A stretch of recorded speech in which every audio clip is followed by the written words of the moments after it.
Welcome to the Hidden Dagger Inn.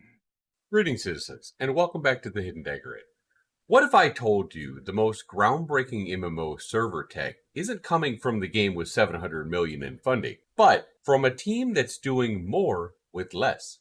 Ashes of Creation may be on track to do what no PvP-centric MMO has ever done, breaking the lag curse, scaling the game beyond expectations, and delivering the first truly massive living world without splitting up players into 20 different servers. Now, I know dynamic gridding is running a little bit behind schedule compared to what was initially expected, but honestly, I think we should cut Intrepid a little bit of slack. If I had to guess, the constant upgrading of UE5 has been slowing things down, probably a little bit more than they anticipated, yet while helping their cause in the long term with dynamic gridding. This kind of tech has never been implemented in an MMO at this scale before, and the good news? We know it's coming soon. Next one here is from Milo's. How's dynamic gridding going?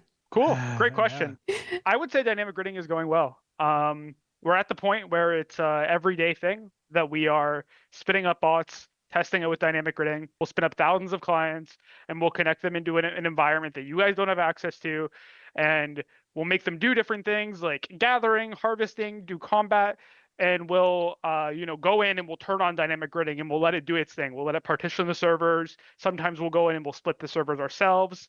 And right now it's all about tuning that. So, we have the system runs, it works, working on it every single day. It is the networking team's sole focus right now to get that to get it out. Now, I'm not going to go ahead and break down how dynamic gridding works because I've already done those videos in the past.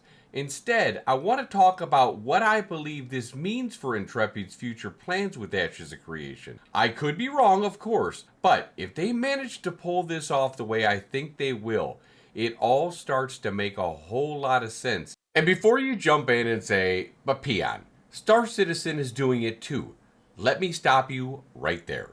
Yes, Star Citizen has its own version of tech like this, but the way it's being implemented in Ashes of Creation is different. Let me explain why, and more importantly, what it could mean for the future of Ashes of Creation and its servers. Now, it's impossible not to draw comparisons here. Star Citizen has drawn over $700 million, has been promising dynamic server meshing for nearly a decade, and is yet to be able to deliver it. Their current tech still relies on static shards in capped zones, with player concurrency still hovering in the low hundreds per instance. Intrepid Studios, by contrast, is a much smaller studio, working with a fraction of the resource. But instead of promising the moon, they built dynamic gridding into the foundation of the game. And now it's already showing results during an internal testing, soon to be PTR. This should tell us something important. Money doesn't always beat a focused vision and clean architecture. With dynamic gridding now active in internal test,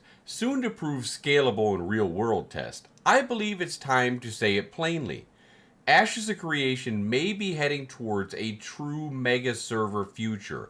I'd say with 30,000 to maybe 50,000, who knows, maybe more, players in one seamless world. And maybe that number is even low.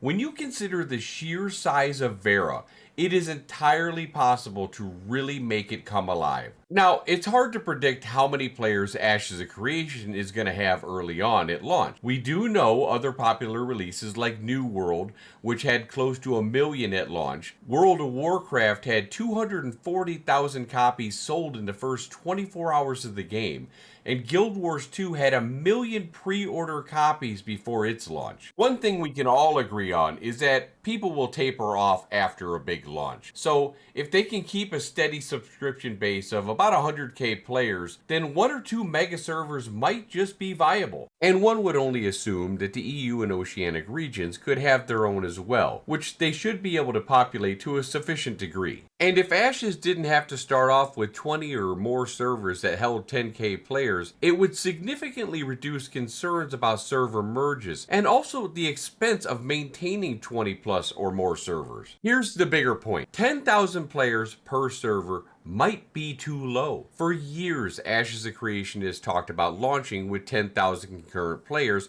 with up to 50,000 registered accounts on each server. That alone would have set a new standard. But now, if 8K plus players are already functioning in one region, which was the Riverlands, for Alpha 2.5, and it's only about a quarter of the map, assuming you include the desert, the tropics, and the Jundark. And that was all without dynamic gridding even being active. So now we're looking at 10,000 players not being the ceiling anymore. It might very well just be the floor. EVE Online was the only other one that I could find that could even come close when they had 65,000 plus on the Tranquility server. An entire player base was just on one massive server that wasn't sharded, but it used advanced instancing techniques per system. With the latest tech, Ashes of Creation could very well be the next game to support 30,000 to 50,000 concurrent players in a single connected world. And you might be saying, well, why do we want a mega server? It might matter more than you think. This isn't just about bragging rights or a flashy number. Mega servers solve real problems that have haunted MMOs for years. With mega servers, you have less worries about picking the wrong realm